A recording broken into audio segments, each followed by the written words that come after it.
right, these notes should help with understanding how to plot points on a graph and how to graph slope-intercept equations.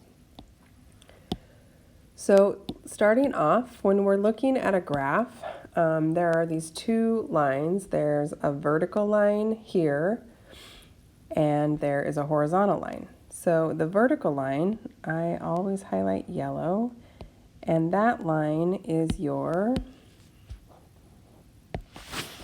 y-axis. And the horizontal line, I always highlight pink, and that is your x-axis.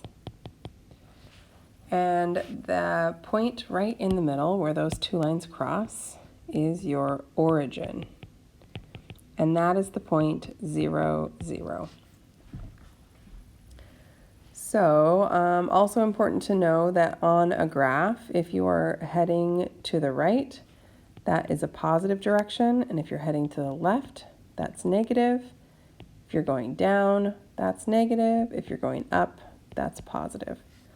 So those two lines, the pink line and the yellow line, split the graph into 4 sections, and we call those sections quadrants.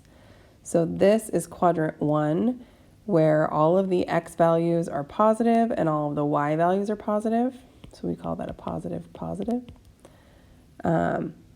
Quadrant 2, and we're going counterclockwise here. We're going this direction. Quadrant 2, is where all of the x values are negative and the y values are positive. Quadrant 3 are where the x values are negative and the y values are also negative. And this is quadrant 4, and this is where the x's were positive, but the y's were negative. So that kind of explains the parts of a graph. And then the biggest confusion, I think, with graphing is how I have these two numbers, which number is which. So the x is always first, and the y is always second. And these parentheses let you know that it's a point on a graph. So if the first number is 0, then that means that you don't move. You just stay in that same place in the origin. If the first number is positive, then you're going to move to the right. And if it's negative, you're going to move to the left.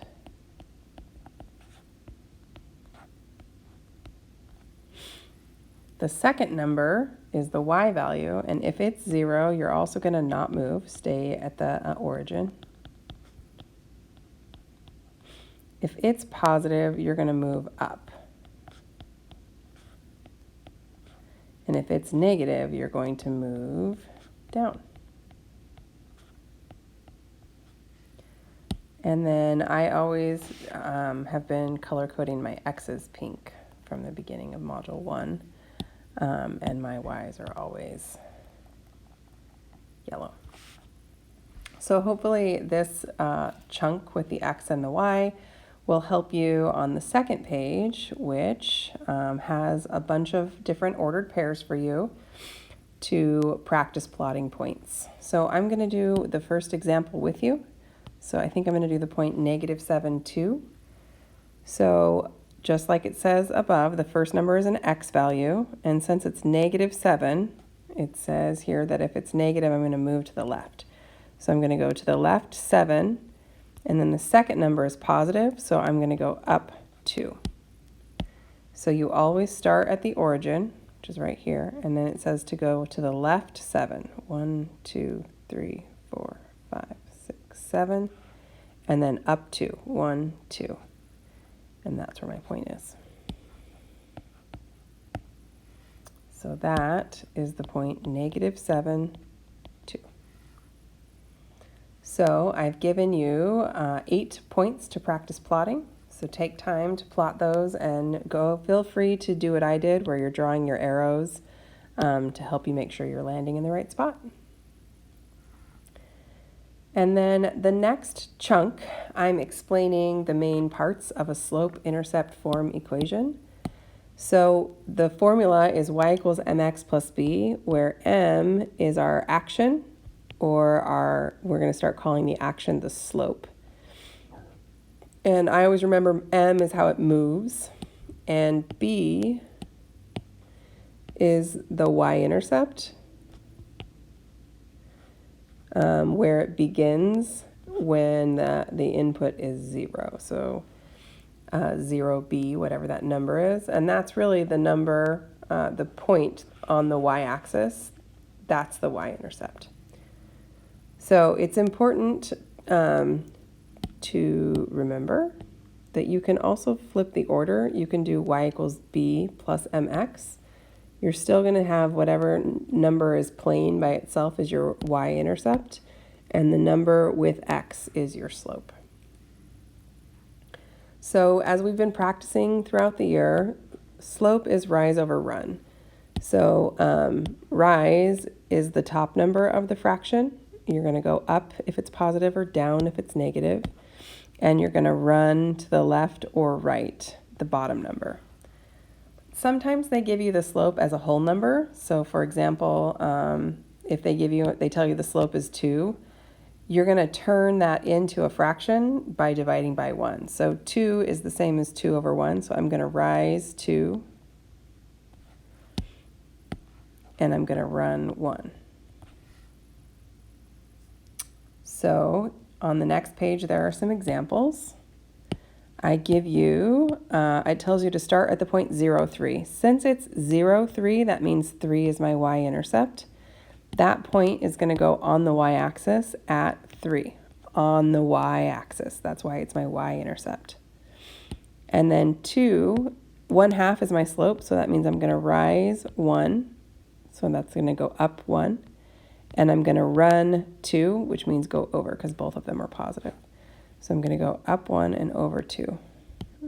And my next point goes here. Up 1, over 2. And just keep doing it because it's an up 1, over 2, up 1, over 2, up 1, over 2. This one doesn't start at the y-intercept. It starts at a point -2, 5. So you're going to start at backwards 2, up 5, and then your slope is a whole number. So remember I said to put your slope over 1. So you would rise 3, but it's -3, so you'd go down 3, and you'd go to the right 1 because it's a positive 1. So hopefully that helps you get started. And then the bottom 2 examples I wrote in slope-intercept form. So 5 is my y-intercept because it's plane, it's not attached to x. And 2 is my slope. So I'm going to put a point at 5 on the y-axis because it's my y-intercept. And I'm going to turn my slope into a fraction by putting it over 1. I'm going to rise 2, and I'm going to run 1.